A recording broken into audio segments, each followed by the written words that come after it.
Plants और animal जिस environment में, जिस सराउंडिंग में एक साथ रहते हैं, ठीक है, उसे हम इकोसिस्टम कहते हैं। Okay, in an ecosystem the various components are dependent on each other. एक इकोसिस्टम में बहुत सारे कंपोनेंट्स क्या होते हैं, एक दूसरे पर डिपेंडेंट होते हैं। Plants and animal depend upon each other. Plants और एनिमल एक दूसरे पर क्या है, डिपेंड हैं। All animals also depend upon plants for their food supply as only green plants can prepare the food। देखिए, सभी जो एनिमल्स हैं वो क्या हैं, वो प्लांट्स पर डिपेंड हैं। और प्लांट्स क्या करते हैं, प्लांट्स अपने जो ग्रीन प्लांट्स हैं वो अपना फूड खुद प्रिपेयर करते हैं। So all animal and non green plants depend upon green plants. तो इस तरह से हम कह सकते हैं कि जितने भी एनिमल्स हैं और जितने भी नॉन ग्रीन प्लांट हैं वो क्या हैं, वो ग्रीन प्लांट्स पर इनडायरेक्टली डिपेंड हैं। देयर फूड सप्लाई डायरेक्टली और इनडायरेक्टली, यानी कोई डायरेक्टली उस पर डिपेंड है प्लांट पर और कोई इनडायरेक्टली डिपेंड है। It is not only that animals depend upon plants but plants also depend upon animals in a number of ways। देखिए, ऐसा नहीं है कि केवल हम एनिमल्स ही प्लांट पर डिपेंड हैं। प्लांट भी क्या है, प्लांट भी बहुत से तरीकों से हम एनिमल्स पर डिपेंड है। The excrete and fecal matter of animals decompose into simpler substance forming manure for the plants।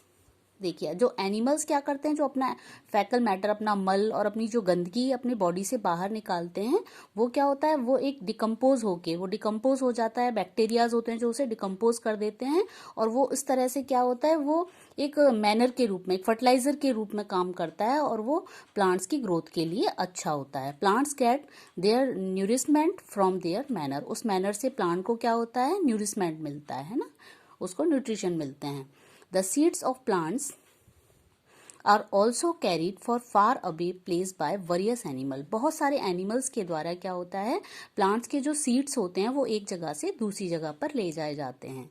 This is known as dispersal of seed, जिसे हम सीड्स का डिस्पर्जल कहते हैं। डिस्पर्जल यानी सीड्स को एक जगह से दूसरी जगह पहुंचाना और फिर उस जगह पर क्या होता है, उसी प्लांट का वहां पर ग्रो कर जाना। Earthworm turn the soil and make it more suitable for the growth of plant. देखिए, अर्थवॉर्म भी क्या होता है, सॉइल को टर्न करता है, यानी वो नीचे की मिट्टी को ऊपर और ऊपर की मिट्टी को नीचे करता है।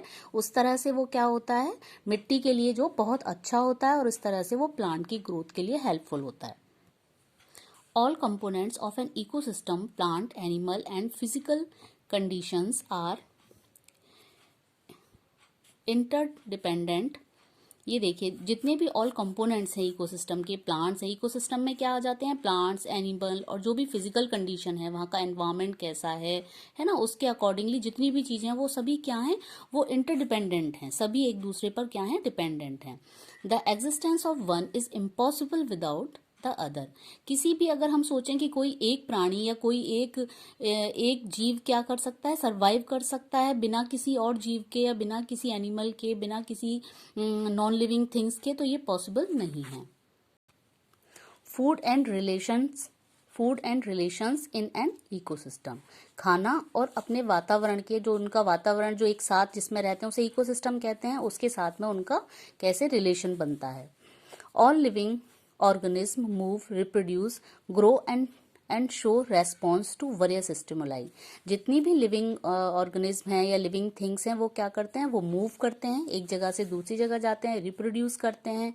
रिप्रोड्यूस यानी अपनी ही जैसी संतान की उत्पत्ति करना। जैसे प्लांट है तो वो प्लांट, मैंगो का ट्री क्या होगा, मैंगो के ट्री से मैंगो का ट्री ही निकलेगा उसके सीड से, है ना। तो इस तरह से ग्रो करते हैं, show response to various stimuli, और वो अलग अलग उसके लिए अपना, अलग अलग थिंग्स के लिए अपना रेस्पॉन्स करते हैं, ठीक है।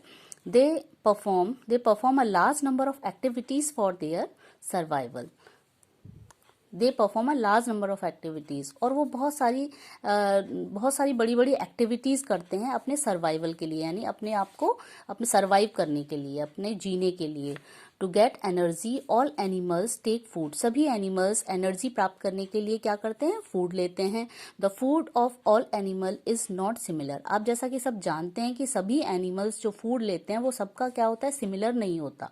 कोई कुछ खाता है, कोई एनिमल कुछ और, उसका फूड कुछ और होता है। इस तरह से क्या होता है कि सबके जो फूड हैं वो क्या है, डिफरेंट डिफरेंट होते हैं। सम आर प्लांट ईटर, कुछ प्लांट ईटर होते हैं जो केवल प्लांट ही खाते हैं। While some eat the flesh, कुछ फ्लैश यानी कुछ अदर एनिमल्स के मीट मांस वगैरह को खाते हैं, है ना। Name 5 animals belonging to each category in the table. अब देखिए यहाँ कुछ आपको 5 बताने हैं, plant eater and animal eater. Plant eater जैसे deer, rabbit, cow, elephant, monkey, है ना, ये सभी क्या है, प्लांट ईटर हैं जो केवल प्लांट खाते हैं, ये किसी अदर एनिमल्स के फ्लैश को नहीं खाते हैं, ठीक है। और एनिमल ईटर कौन से हो गए, lion, dog, bear, fox, tiger, ये सभी एनिमल ईटर हैं जो कि दूसरे एनिमल्स को खा जाते हैं। The plant eater are known as herbivorous, जो प्लांट ईटर हैं जो केवल प्लांट से ही बनी हुई चीजें खाते हैं तो उनको हम हर्बीवोरस कहते हैं। And animal eaters are known as carnivorous, animals जो एनिमल ईटर होते हैं जो दूसरे एनिमल्स को खा जाते हैं उनको हम कार्निवोरस एनिमल कहते हैं। The main source of energy on our planet earth is sun, जो हमारा प्लैनेट है, अर्थ है, उस पर जो मेन सोर्स है एनर्जी का, है ना, वो क्या है, वो सन है, ठीक है। डायरेक्टली या इनडायरेक्टली हम सन से ही एनर्जी लेते हैं। This is known as solar energy, जिसे हम सोलर एनर्जी कहते हैं। Only green plants are capable to trapping and utilising this energy with the help of chlorophyll. जो केवल जो ग्रीन प्लांट्स होते हैं उनके अंदर ही ये कैपेसिटी होती है कि उनके अंदर कौन सा एक पिगमेंट पाया जाता है, क्लोरोफिल, उनकी लीव्स के अंदर, है ना, लीव्स के अंदर या फिर जो ग्रीन पार्ट होते हैं उनमें पाया जाता है क्लोरोफिल, जिसकी वजह से उसका कलर ग्रीन होता है। और वो क्या करते हैं, उसके अंदर ही सनलाइट को कैप्चर करने की वो पावर होती है, और उस एनर्जी को वो क्या करते हैं, वो कैप्चर कर लेते हैं सनलाइट की एनर्जी को, और उसे यूटिलाइज करके अपना फूड बनाते हैं। Green plants take in water from the soil, जो ग्रीन प्लांट हैं वो सॉइल से क्या लेते हैं, वाटर लेते हैं। Carbon dioxide from the atmosphere से कार्बन डाइऑक्साइड लेते हैं, and the presence of chlorophyll, और क्लोरोफिल की प्रेजेंट में, and sunlight prepare their own food, और सनलाइट की प्रेजेंस में या सनलाइट की जो होती है उसकी प्रेजेंस में ये क्या करते हैं, अपना फूड प्रिपेयर करते हैं। This process is known as photosynthesis, इस प्रोसेस को हम फोटोसिंथेसिस कहते हैं। So all green plants are autotrophic in their mode of nutrition. तो इस तरह से जो सभी ग्रीन प्लांट्स होते हैं वो क्या होते हैं, ऑटोट्रॉफिक कहलाते हैं। ऑटोट्रॉफिक का क्या मतलब है, जो अपना खाना खुद प्रिपेयर करते हैं। Okay, food chain and food web, यानी फूड चेन और फूड वेब के बारे में पढ़ेंगे यहाँ। In nature living organism are connected to one another directly और इनडायरेक्टली, जितनी भी लिविंग ऑर्गेनिज्म हैं वो डायरेक्टली या इनडायरेक्टली क्या है, कनेक्टेड हैं सभी। The food is prepare by green plants in the presence of sunlight, जैसा कि अभी हमने जाना है कि जो फूड है वो क्या है, ग्रीन प्लांट्स के द्वारा सनलाइट की प्रेजेंस में प्रिपेयर किया जाता है। सो दे आर कॉल्ड प्रोड्यूसर, इसीलिए हम इसे प्रोड्यूसर कहते हैं। ग्रीन प्लांट्स को क्या कहा जाता है, प्रोड्यूसर कहा जाता है। क्यों, क्योंकि ये अपना भोजन खुद बनाते हैं। This food is then eaten by animals, जो कि जब ये अपना फूड खुद प्रिपेयर करते हैं फिर उस फूड को क्या करते हैं, जो एनिमल्स हैं, एनिमल्स उनके जो लीव्स खा जाते हैं, कई लीव्स होती हैं प्लांट्स की, या फिर कई फ्रूट्स ले लेते हैं, तो वो उस तरह से क्या है, प्लांट्स ने जो प्रोड्यूस किया एनिमल ने उसको उनसे खा लिया या अपना भोजन पा लिया उनसे। So animals are called consumer, तो जो एनिमल्स हैं वो क्या हुआ, उन्होंने प्लांट्स ने बनाया और प्लांट से उन्होंने लिया, तो वो क्या हो गया, एनिमल्स कंज्यूमर्स कहलाते हैं। Thus there is a continuous link in organism based on their food requirement, अपनी फूड रिक्वायरमेंट के अकॉर्डिंगली ये ऑर्गेनिज्म क्या है, कॉन्टिन्यूसली ये एक दूसरे पर डिपेंडेंट है, या एक तरह से इनके बीच में एक क्या है, एक कॉन्टैक्ट बन रहा है ना। In the given food chain the grass prepares its own food in the presence of sunlight and chlorophyll. अब देखिए सनलाइट की प्रेजेंस में और क्लोरोफिल की हेल्प से जो ग्रास है वो क्या करती है, वो अपना फूड खुद प्रिपेयर करती है। Therefore the grass always lie at the base of food chain. जो आप देखेंगे जो ग्रास होती है वो हमेशा क्या होती है, जमीन पर बिछी हुई होती है फूड चेन में। इट इज द प्रोड्यूसर, तो वो क्या है, एक तरह से प्रोड्यूसर है क्योंकि वो अपना भोजन खुद बना रही है इन द इकोसिस्टम में। Grass is eaten by the number of organism. बहुत सारे ऑर्गेनिज्म हैं वो क्या कर रहे हैं, वो घास को या ग्रास को खाते हैं। से grasshopper, so the food prepare by grass is consumed by the grasshopper. तो अब यहाँ क्या हुआ, ग्रास क्या हुआ, प्रोड्यूसर हुआ, और जो ग्रासोपर हुआ वो क्या हुआ, ग्रासोपर ने घास को खाया तो वो कंज्यूमर हो गया। Grasshopper is the herbivorous. Grasshopper एक ऐसा एनिमल है जो क्या है, हर्बीवोरस एनिमल है, and is regarded is primary consumer. इसे हम प्राइमरी कंज्यूमर कहेंगे। अब यहाँ जो ग्रास थी वो क्या हुआ, वो प्रोड्यूसर हुई, और जो ग्रास को किसने, ग्रासोपर ने खाया, तो वो क्या हुआ, वो प्राइमरी कंज्यूमर कहा कहलाएगा फूड चेन के अंदर। Grasshopper is further eaten by frog. अब ग्रासोपर को किसने खा लिया, ग्रासोपर को एक फ्रॉग ने खा लिया, तो frog is therefore regarded at secondary consumer. तो इस तरह से जो फ्रॉग है वो क्या कहलाएगा, वो सेकेंडरी कंज्यूमर कहलाएगा इन दिस फूड चेन के अंदर। Frog is further eaten by snake. अब जो फ्रॉग था उसको किसने खा लिया, उसको मान लीजिए कि उसको एक स्नेक ने खा लिया। And then eagle feeds upon the snake and so on. और इस तरह से जो स्नेक था उसको एक ईगल ने खा लिया। तो इस तरह से क्या हो रहा है यहाँ पर, जो प्रोड्यूसर था, प्रोड्यूसर ने अपना फूड प्रिपेयर किया, जिसे प्राइमरी कंज्यूमर ने खाया, प्राइमरी कंज्यूमर को सेकेंडरी कंज्यूमर ने खाया, और इस तरह से क्या हो रहा है, सभी एनिमल्स क्या है, सबका फूड अलग अलग है और सभी इनडायरेक्टली क्या है, प्लांट्स पर डिपेंड है, और इस तरह से एक फूड चेन बन जाती है। ठीक है। This flow of food energy in an ecosystem among it's organism constitute the food chain. इस तरह से सभी एनिमल्स मिलके क्या बनाते हैं, फूड चेन बनाते हैं। Some more example of food chain are given below. देखिए यहाँ पर आपको कुछ डायग्राम्स दिए गए हैं। ये ग्रास है, ग्रास को डियर ने खाया और डियर को लॉइन ने खा लिया, तो इस तरह से ये एक क्या बनी, एक फूड चेन बन गई, है ना। इस तरह से यहाँ पे देखिए एक्वाटिक ये इकोसिस्टम का दिखाया है कि एक्वाटिक प्लांट है। इंसेक्ट ने, जो फिशेस हैं, उन्होंने यहाँ से प्लांट्स को खाया। फिशेस को जो इंसेक्ट्स को स्मॉल फिश ने खा लिया, स्मॉल फिश को लार्ज फिश ने खा लिया। तो इस तरह से ये एक वाटर इकोसिस्टम बना, या वाटर हम कह सकते हैं फूड चेन बनी। ठीक है। In nature the food and feeding relationship of plant and animal is not as simple as describe above. देखिए अब नेचर के अंदर जो ये फूड चेन है, इसको इतनी आसानी से हम एकदम एक डायरेक्टली नहीं समझ सकते, क्योंकि एक जो ग्रास है उसको ऐसा नहीं है कि केवल डियर ही खा रहा है या केवल ग्रासोपर ही खा रहा है, बहुत सारे एनिमल उसे खा रहे हैं। For example, grass is not only eaten by deer, केवल डियर ग्रास नहीं खाता है, but by a large number of other animals also. और भी बहुत सारे एनिमल हैं जो ग्रास खाते हैं। And similarly snakes not only eat frog. जैसे स्नेक है वो केवल फ्रॉग ही नहीं खाता, बट अदर एनिमल्स ऑल्सो, और भी अदर एनिमल्स को खा लेता है। Thus if all the organism of an ecosystem are plotted a type of network is obtain. इस तरह से क्या है, बहुत सारे, अब एक एनिमल अदर बहुत सारी एनिमल्स को भी खा लेता है ना, केवल फ्रॉग को नहीं खाता, है ना। इसी तरह से ईगल ऐसा नहीं है कि केवल स्नेक को ही खाती है, और भी एनिमल्स को खा लेती है। तो इस तरह से ये क्या होता है, जो फूड चेन है वो एक नेटवर्क बन जाता है बहुत बड़ा। This is known as food web, जिसको हम फूड वेब कहते हैं। ठीक है। फूड चेन में तो हमने आपको एक पर्टिकुलर नाम लेके बता दिया कि भाई इस एनिमल ने ये खाया, और उसके बाद यहाँ जब फूड वेब होता है तो वो एक किस तरह से, देखो डायग्राम दिया गया है ना, आपको इस डायग्राम से आप आसानी से समझ सकते हैं। ये प्लांट है, एक प्लांट को एक इंसेक्ट ने भी खाया, ग्रासोपर है ना, ये है, माउस भी खा लेता है, रैबिट भी खा लेता है। अब देखिए माउस को स्नेक ने भी खा लिया, और क्या है, इसको ग्रासोपर को फ्रॉग ने खा लिया, अब फ्रॉग को यहाँ स्नेक ने खा लिया। तो इस तरह से क्या है, एक वेब जैसा बन गया, एक जाल जैसा बन गया, जिसे हम फूड वेब कहते हैं।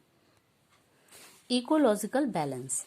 इकोलॉजिकल बैलेंस यानी जो इकोसिस्टम है उसमें किस तरह से बैलेंस बना हुआ है। Every organism is a part of an ecosystem and is connected to the other animal of the ecosystem। देखिए इकोसिस्टम में जितने भी ऑर्गेनिज्म हैं, जितने भी जो जीव हैं, वो क्या हैं, वो सभी कनेक्टेड हैं एक दूसरे से। Also each organism including human, जिसमें इसमें कि ह्यूमन भी क्या है, इंक्लूड है, in influencing and is also being influenced by the organism, जो कि सभी ऑर्गेनिज्म से क्या होता है, वो भी इन्फ्लुएंस होता है, वो भी प्रभावित होता है। फिजिकल और environmental factor also influence the life of both plant and animals. सभी प्लांट और एनिमल्स को जो फिजिकल एनवायरमेंट है उसकी भी वो भी क्या कर रहा है, वो भी उसको प्रभावित कर रहा है, उसको इन्फ्लुएंस कर रहा है। It play a very vital role in the life of our organism. जो ऑल ऑर्गेनिज्म, जितने भी ऑर्गेनिज्म हैं, उनका एक बहुत बड़ा रोल होता है, बहुत बड़ा रोल प्ले करते हैं सभी की हमारी लाइफ में या सभी की लाइफ में। In such a situation nature try to maintain a balance in the ecosystem. जो नेचर है वो क्या करती है, वो एक नेचर इकोसिस्टम में एक बैलेंस बना के रखने की कोशिश करती है। All organism can live happily in an environment. जितने भी ऑर्गेनिज्म हैं वो बहुत ही हैप्पीली यानी बहुत खुशी से क्या करते हैं, एनवायरमेंट में रह सकते हैं, इकोसिस्टम में रहते हैं। If they do not harm the life of others, अगर वो एक दूसरे की लाइफ को हार्म ना पहुंचाएं तो क्या होता है, बहुत आसानी, एक दूसरे की लाइफ को क्या करें, नुकसान ना पहुंचाएं, आराम से बहुत हैप्पीली वो रह सकते हैं एक इकोसिस्टम में। The balance maintain in nature is known as ecological balance. इस तरह से जो नेचर में एक बैलेंस बनता है, एक एनवायरनमेंट में, एक इकोसिस्टम में जो बैलेंस बना रहता है, उसे हम इकोलॉजिकल बैलेंस कहते हैं। When ever any elements of nature increase और डिक्रीज इन लार्ज प्रोपोर्शन। देखिए नेचर के अंदर कोई भी एलिमेंट है ना, क्या होता है, अगर इंक्रीज होता है या डिक्रीज होता है, कम होता है या बढ़ता है, उससे क्या होता है, इकोलॉजिकल बैलेंस है वो डिस्टर्ब होता है। मैन मेड इकोसिस्टम, देखिए ये मैन मेड इकोसिस्टम है। You must have seen aquarium kept at home. आपने घर पर देखा होगा, कई लोगों ने अपने घर पर रखते भी हैं एक्वेरियम को, और इन रेस्टोरेंट, आपने रेस्टोरेंट में या कहीं घर पर भी देखा होगा। It is got both plant, animal and various non-living components of atmosphere. This is a very good example of man-made ecosystem। देखिए जो एक्वेरियम है उसमें प्लांट्स भी होते हैं, कई नॉन लिविंग थिंग्स भी दिखाई जाती हैं, देखिए स्टोन वगैरह होते हैं, इस तरह से एक जो वाटर होता है, और इसमें लिविंग थिंग्स भी होती हैं, है ना, ऑर्गेनिज्म, फिशेज वगैरह होती हैं। तो इस तरह से क्या है, ये एक इकोसिस्टम का एक बहुत अच्छा एग्जाम्पल है। Humans have appeared on this earth very recently as compare of other animal। देखिए अदर एनिमल्स यानी दूसरे जानवरों से अगर कंपैरिजन किया जाए तो जो ह्यूमन लाइफ है वो सबसे बाद में बनी या सबसे बाद में एग्जिस्ट वो हुई। Although man is physically weaker then many other animals, और जो ह्यूमन है, जो मैन है, वो क्या है, वो अदर एनिमल से क्या है, सबसे वीक एनिमल्स हैं। Yet he is regarded as superior because of his intelligence, लेकिन वो अपनी इंटेलिजेंसी की वजह से क्या है, अपना उनके अंदर माइंड क्या है, सबसे तेज है सभी एनिमल से, तो वो उससे क्या है, सबसे सुपीरियर है माइंड में। Humans overpopulation and intelligence have created many disturbance in nature। और अपनी उस इंटेलिजेंसी की ही वजह से जो ह्यूमन ने क्या किया है, नेचर में बहुत ज़्यादा डिस्टर्बेंस क्रिएट कर दिया है। Today rapid industrialisation and even increasing human requirement have disturbed the nature element and created and ecological imbalance. और इसकी वजह से क्या है, बहुत सारी इंडस्ट्रीज वगैरह डेवलप हुई हैं, इससे क्या हो रहा है, इससे जो इकोसिस्टम का जो बैलेंस है वो बिगड़ने लगा है। Now it is the time that we should realise our responsibility toward restoring and balance in the ecosystem. अब समय ऐसा आ गया है कि हमें अपनी रेस्पॉन्सिबिलिटी को समझना चाहिए एनवायरनमेंट के प्रति और सजग रहना चाहिए। Okay, I hope you understand.